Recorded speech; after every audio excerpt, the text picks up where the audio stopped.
धन्यवाद देवा सहित आज महिला समिति प्रातकालीन सेवार उपस्थित ख्रीष्ट रक्तर्कित प्रत्येक मृत्युंजय प्रभु जीशु ख्रीष्ट नाम शुभेच्छा एवं आंतरिक नमस्कार जनाए। नमस्कार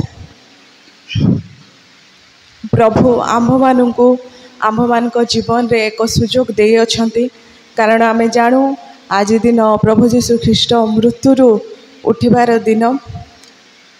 आम परी ख्रीष्ट विश्वासी जे केवल ताहा नुहे समग्र समुदाय जगत पाई आज दिन होउछि भरोसार आनंदर और प्रभुंक ठारे प्रशंसा करिवार दिन अटे। आमे शुभ शुक्रवार दिन शुणिलु वाक्यरु शिक्षा ग्रहण कलु प्रभु किपरि दुख वेदना यातना सह्य करी क्रूसार्पित होई मृत्युवरण कले एवं से क्रूसरे मृत्युवरण करिला परे प्रभु जीशु ख्रीष्ट शरीर को समाधि मध्य रखागला जेपरी प्रभु को केही नहीं घेनी न जाई पारंती बा प्रभु समाधि उठी न पारंती किंतु शास्त्र कहे से जे मृत्यु द्वारा आबद्ध रहिबे ताहा असंभव। तेणु आज पवित्र विजय दिन रे प्रभु को गौरव देवा सहित आज आम मान निमंते ध्यानर शास्त्रांश रहिबो मार्क 16:1-11 एवं जोहन लिखित सुसमाचार 20:11-18। मो चाहिए 2 जन महिला उठी यही वाक्य अध्ययन करिबारे साहाय्य करी।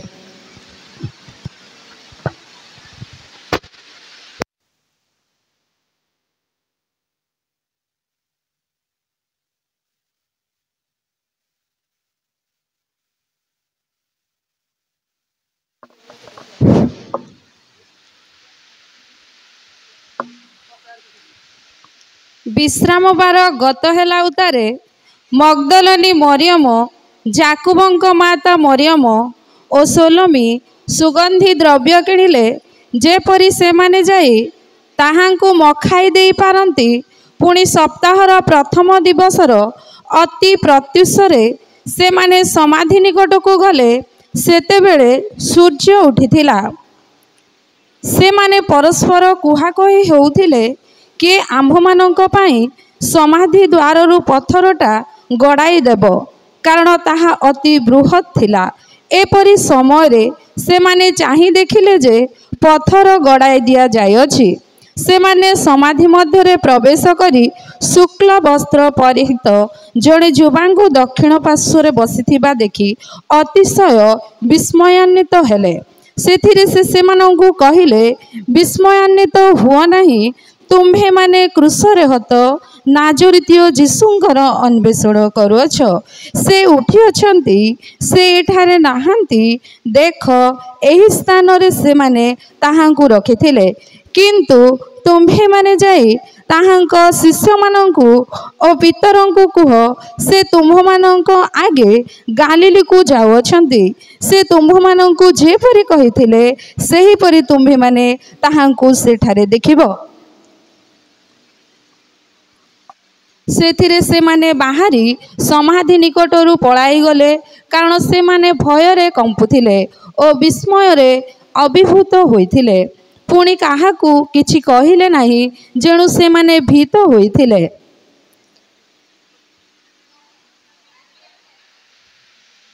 सप्ताहर प्रथम दिवस प्रत्युषरे से पुनरुत्थान करी जहाँठारू 7 भूत छड़ाई थिले सेही मगदलनी मरियमंकु प्रथम रे दर्शन देले। से जाई जो माने ताहांकु संगी होइथिले सेमानंकु संवाद देले। से माने शोक ओ रोदन करुथिले।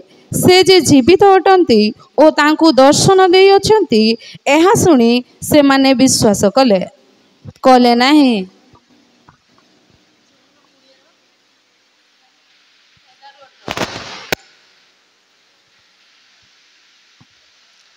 जोहन 20:11-18 पर्यंत।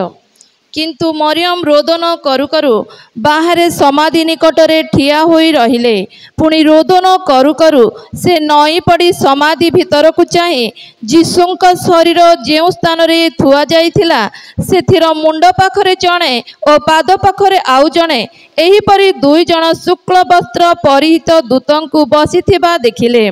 ସେମାନେ ତାଙ୍କୁ କହିଲେ, ଗୋ ନାରୀ, କାହିଁକି ରୋଦନ କରୁଅଛ?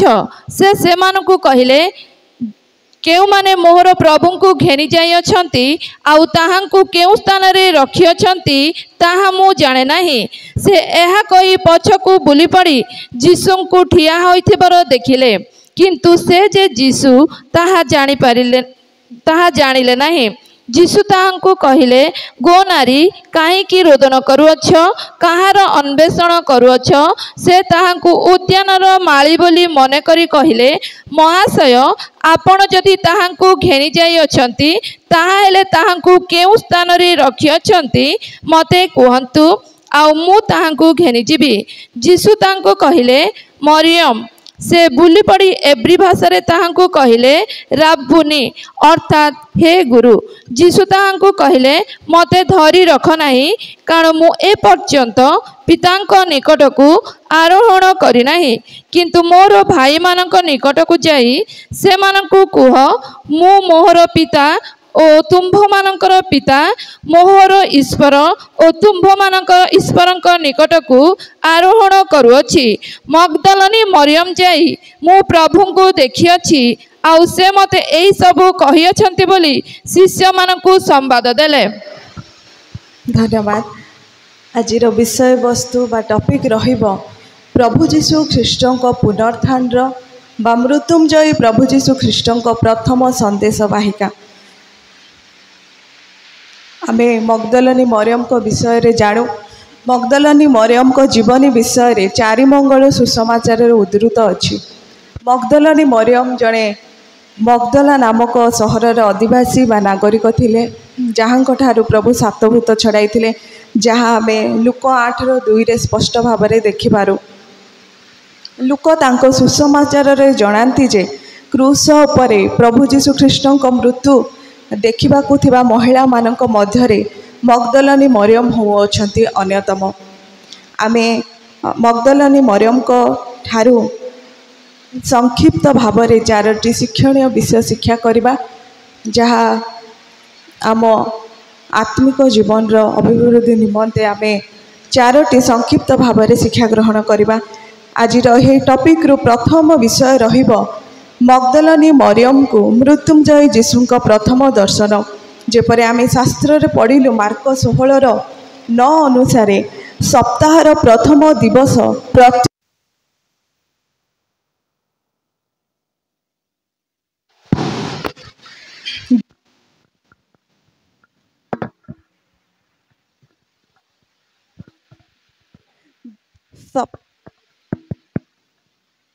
ମାର୍କ 16:9 ପଦରେ ଲେଖା ଅଛି, ଯେପରି ସପ୍ତାହର ପ୍ରଥମ ଦିବସ ପ୍ରତ୍ୟୁଷରେ ସେ ପୁନରୁତ୍ଥାନ କରି ଯାହାଙ୍କଠାରୁ ସାତଭୂତ ଛଡ଼ାଇଥିଲେ, ସେହି ମଗ୍ଦଲନୀ ମରିୟମଙ୍କୁ ପ୍ରଥମରେ ଦର୍ଶନ ଦେଲେ।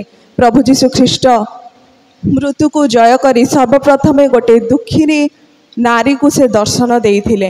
ଯେତେବେଳେ ମରିୟମ ସୁସ୍ଥ ହୋଇ ଖ୍ରୀଷ୍ଟଙ୍କ ଦ୍ୱାରା ଉଦ୍ଧାର ପ୍ରାପ୍ତ ହେଲେ, ସେତେବେଳେ ସେ ପ୍ରଭୁଙ୍କ ପଛରେ ଚାଲିବାକୁ ଆରମ୍ଭ କରିଥିଲେ। ମରିୟମ କେବେ ବି ଭାବିନଥିଲେ ଯେ ପ୍ରଭୁଙ୍କ ଦୁଃଖ ବା ମୃତ୍ୟୁବରଣ ଏତେ ଅସହ୍ୟ। ସେଦିନ ସେଇ ତୃତୀୟ ଦିନରେ ସେ ରୋଦନ କରୁ କରୁ ସମାଧି ବାହାରେ ଠିଆ ହୋଇଥିଲେ ଏବଂ ସମାଧି ଭିତରକୁ କିଛି ପାଇବା ଆଶାରେ ଚାହିଁ ରହିଥିଲେ। ସେ ଭିତରୁ ସେ ସମାଧି ଶୂନ୍ୟ ସମାଧି ଭିତରେ ସେ ପ୍ରଭୁ ଯୀଶୁଖ୍ରୀଷ୍ଟଙ୍କ ଶରୀରକୁ ପାଇବା ଆଶାରେ ଚାହିଁ ବାହାରେ ରୋଦନ କରି ରହୁଥିଲେ। ସେ ଅତିଶୟ ରୋଦନ କରୁଥିଲେ। ତାଙ୍କ ରୋଦନ କରିବାର କାରଣ କ'ଣ ଥିଲା? ସେ ରୋଦନ ଏଥିପାଇଁ କରୁଥିଲେ, ସେ ତାଙ୍କ ପ୍ରଭୁଙ୍କୁ ଦେଖିବା ପାଇଁ ରୋଦନ କରୁଥିଲେ। ଯେତେବେଳେ ସେ ରୋଦନ କରୁଥିଲେ, ସେହି ସମୟରେ ଯୋହନ 20:15-16 ଆମେ ପଢ଼ିଲେ ଜାଣିପାରିବା। ପ୍ରଥମେ ଯେତେବେଳେ ପ୍ରଭୁ ତାଙ୍କୁ କାହିଁକି ରୋଦନ କରୁଅଛ ବୋଲି କହିଲେ, ସେତେବେଳେ ସେ ପ୍ରଭୁ ଯୀଶୁଖ୍ରୀଷ୍ଟଙ୍କୁ ଉଦ୍ୟାନର ମାଳି ବୋଲି ମନେକରି ତାହାଙ୍କୁ କହିଲେ, ମୋ ପ୍ରଭୁଙ୍କୁ କି ତୁମ୍ଭେ ନେଇଅଛ? କିନ୍ତୁ ଆମେ 16 ପଦରେ ଯଦି ଦେଖିବା, ପ୍ରଭୁ ଯେତେବେଳେ ମରିୟମ ବୋଲି କହିଲେ, ସେତେବେଳେ ମରିୟମ ପ୍ରଭୁ ଯୀଶୁଖ୍ରୀଷ୍ଟଙ୍କ ଶବ୍ଦକୁ ଜାଣିପାରୁଛନ୍ତି ଏବଂ ତାଙ୍କ ଭାଷାକୁ ମଧ୍ୟ ଜାଣୁଛନ୍ତି। ସେ ସମୟରେ ମରିୟମ ଏବ୍ରୀ ଭାଷାରେ ରାବୁନି ଅର୍ଥାତ୍ ହେ ମୋର ଗୁରୁ ବୋଲି କହୁଅଛନ୍ତି। ଆଜି ଆମେ ନିଜକୁ ସମୀକ୍ଷା କରିବା। ଆଜି ଆମେ ଉଦ୍ଧାର ପ୍ରାପ୍ତ, ପରିତ୍ରାଣ ପ୍ରାପ୍ତ ଖ୍ରୀଷ୍ଟଙ୍କ ବାକ୍ୟରେ ବିଶ୍ୱାସ କରୁଅଛୁ। ଆଜିକି ଆମ ହୃଦୟ ପ୍ରଭୁଙ୍କ ପାଇଁ ଆକର୍ଷିତ, ପ୍ରଭୁଙ୍କ ପାଇଁ ଲାଳାୟିତ। ସେଦିନ ମରିୟମ ଖ୍ରୀଷ୍ଟଙ୍କ ମୃତ୍ୟୁ ଭୋଗ ଯେଉଁ ପ୍ରକାରେ ସେ ସହ୍ୟ କରିଥିଲେ, ସେ ଅସହ୍ୟ ବେଦନାକୁ ସେ ସ୍ମରଣ କରି ସମାଧି ନିକଟରେ କ୍ରନ୍ଦନ କରୁ କରୁ ଖ୍ରୀଷ୍ଟଙ୍କୁ, ତାଙ୍କ ପ୍ରଭୁଙ୍କୁ ଦେଖିବା ପାଇଁ ସେ ସମାଧି ନିକଟରେ କ୍ରନ୍ଦନ କରୁଥିଲେ ଏବଂ ଖ୍ରୀଷ୍ଟଙ୍କର ପରିଚୟ ପାଇ ତାଙ୍କର ଯେଉଁ ଦୁଃଖ ଥିଲା ସେ ଦୁଃଖକୁ ପ୍ରଭୁ ଯୀଶୁ ଖ୍ରୀଷ୍ଟ ଆନନ୍ଦରେ ପରିଣତ କରିଥିଲେ। ଆଜି ଆମେ ନିଜ ନିଜକୁ ସମୀକ୍ଷା କରି ନିଜ ନିଜକୁ ପଚାରିବା, ଯଦି ଆମେ ପ୍ରଭୁଙ୍କ ବାକ୍ୟରେ ବିଶ୍ୱାସ କରୁଅଛୁ ତେବେ ନିଶ୍ଚୟ ଆମେ ପ୍ରଭୁଙ୍କର ପଛରେ ଅନୁଗମନ କରିବା, ପ୍ରଭୁଙ୍କ ପଛରେ ଚାଲିବା, ପ୍ରଭୁଙ୍କ ପାଇଁ ଜୀବନ ବିତାଇବା। ଆମମାନଙ୍କ ନିମନ୍ତେ ଦ୍ୱିତୀୟ ବିଷୟ ରହିବ ଯୀଶୁଙ୍କ ପୁନରୁତ୍ଥାନର ଘୋଷଣାକାରୀ। ଲୁକ 24:9-10 ଲେଖା ଅଛି,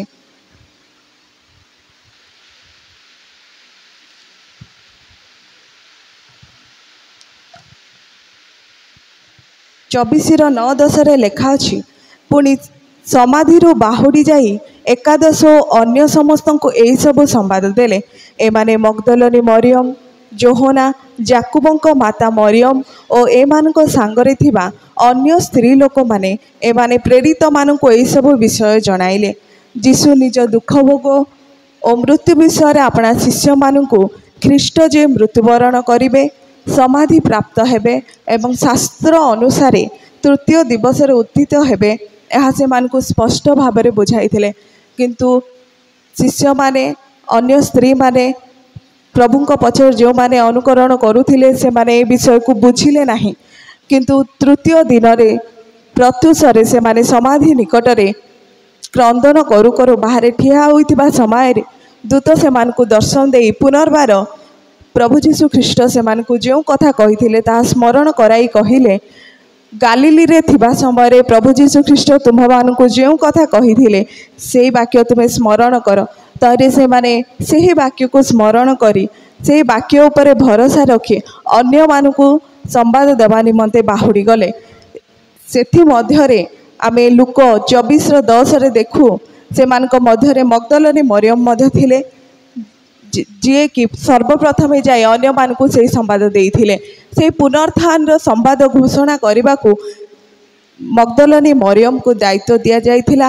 ଯେତେବେଳେ ସେ ଯାଇ ଅନ୍ୟ ଶିଷ୍ୟମାନଙ୍କୁ କହୁଅଛନ୍ତି ସେହି ସମ୍ବାଦ ବିଷୟରେ, ଅନ୍ୟ ଶିଷ୍ୟମାନେ ତାହା ଶୁଣି ବିଶ୍ୱାସ କଲେ ନାହିଁ। କିନ୍ତୁ ଯେତେବେଳେ ପ୍ରଭୁ ଯୀଶୁ ଖ୍ରୀଷ୍ଟ ସେମାନଙ୍କ ନିକଟରେ ପ୍ରକାଶିତ ହେଲେ ଏବଂ ନିଜର ହସ୍ତ ଏବଂ କକ୍ଷ ଦେଶ ଦେଖାଇଲେ, ସେ ସମୟରେ ସେମାନେ ପ୍ରଭୁ ଯୀଶୁ ଖ୍ରୀଷ୍ଟଙ୍କୁ ଦେଖି ଏବଂ ସେହି ସମ୍ବାଦକୁ ବିଶ୍ୱାସ କଲେ। ଆଜି ଆମେ ଯେ କେବଳ ପ୍ରଭୁ ଯୀଶୁ ଖ୍ରୀଷ୍ଟଙ୍କର ଏହି ବିଜୟ ଦିନକୁ ସ୍ମରଣ କରିବା, ପାଳନ କରିବା ତାହା ନୁହେଁ। ଆମେ ଏହି ପୁନରୁତ୍ଥାନ ଶକ୍ତିକୁ ଯଦି ଅନୁଭବ କରିଛୁ, ତାହେଲେ ନିଶ୍ଚୟ ଆମେ ଏହି ପୁନରୁତ୍ଥାନକୁ ଅନ୍ୟମାନଙ୍କ ନିକଟରେ ଘୋଷଣା କରିବା ନିହାତି ଜରୁରୀ ଅଟେ। ତୃତୀୟ ବିଷୟ ଆମମାନଙ୍କ ନିମନ୍ତେ ହେବ ମୃତ୍ୟୁଞ୍ଜୟ ଯୀଶୁଙ୍କ ସାକ୍ଷୀ। ମରିୟମ ଥିଲେ ମୃତ୍ୟୁଞ୍ଜୟ ଯୀଶୁଙ୍କ ସାକ୍ଷୀ।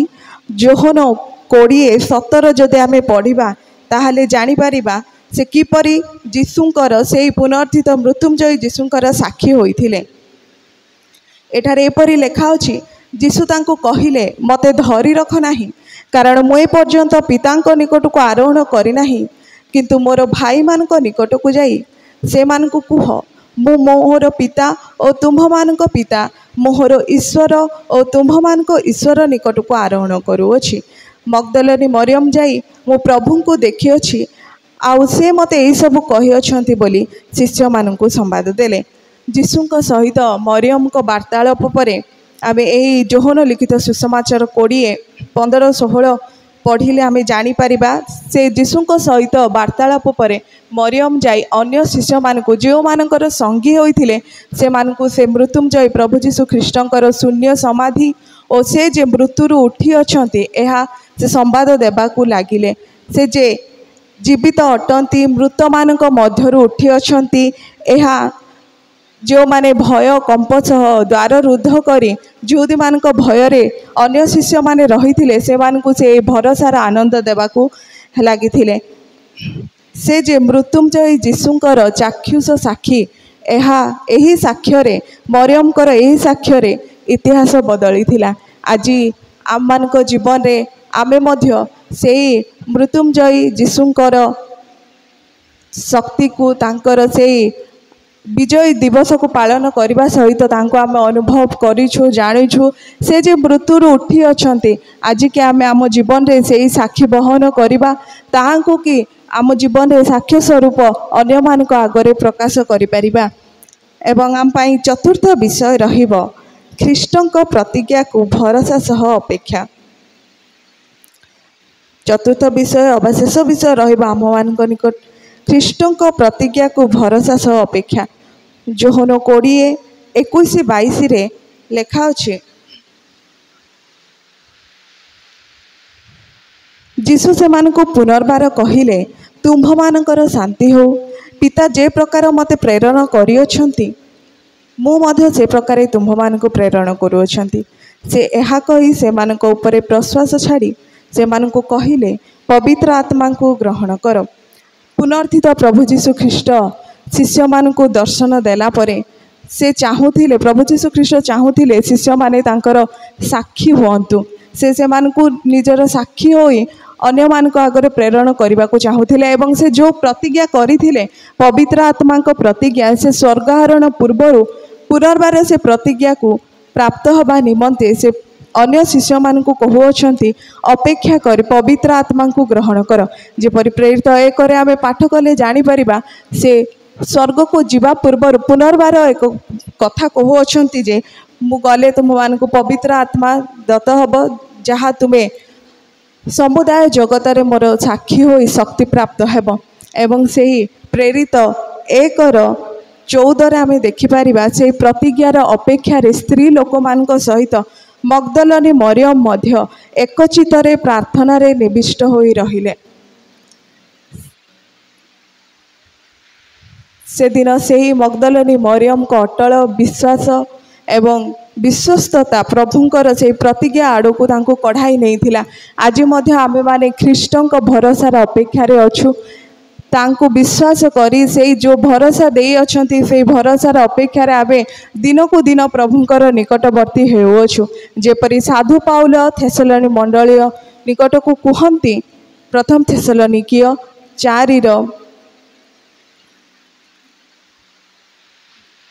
4:13-18 जाए आम को गोटे सांत्वनार बाणी प्रभु एठारे कही साधु पाउल मंडली को देवा सहित आम मान को मध्य गोटे भरोसार आनंदर बाणी एठारे कहा जाए पढ़ाई चाहे 13-18 जाए। हे भाई माने भरोसाहीन अन्य समस्तंक परी तुम्भे माने जेपरी शोकाकुल न हुओ एथिपाई महानिदा प्राप्त लोक मानक विषय रे तुम्भे माने जे अज्ञ थाओ एहा आंभ मानकर इच्छा नुहे। कारण जदि आंभे माने विश्वास करू जे जीशु मरी पुनर्बार उठी अछंती तेबे ईश्वर जे जीशुंक द्वारा महानिदा प्राप्त लोक मानकु सेही प्रकारे ताहांक संगरे आनिबे एहा मध्य विश्वास करबा उचित। जेणु आंभे माने प्रभुंक वाक्यानुसार तुम्भ मान को यह कहूछु आमे माने जेते लोक प्रभुंक आगमन पर्यंत जीवित रही अवशिष्ट थिबो आमे माने कौनसी प्रकारे महानिद्रा प्राप्त लोक मानकर अग्रगामी हेबो नाही। कारण प्रभु आपे आदेश देई प्रधान दूतंक स्वर और ईश्वरंक तुरीवाद्य सहित स्वर्गरु अवतरण करिवे। सेथिरे जो माने ख्रीष्टंक ठारे थाई मरि अछंती से माने प्रथम रे उठिबे। परे आंभे माने जेते लोक जीवित रही अवशिष्ट थिबो प्रभुंक सहित साक्षात करबा निमंते आंभे माने सेमानक सहित मेघमाल रे शून्य मंडल को नीत हबो। एही प्रकारे आंभे माने सर्वदा प्रभुंक सहित रहिबो। अतएव एही समस्त वाक्य द्वारा तुम्भे माने परस्पर को सांत्वना दियो। एहा आम मान निमंते गोटे भरोसा और सांत्वनार वाक्य अटे।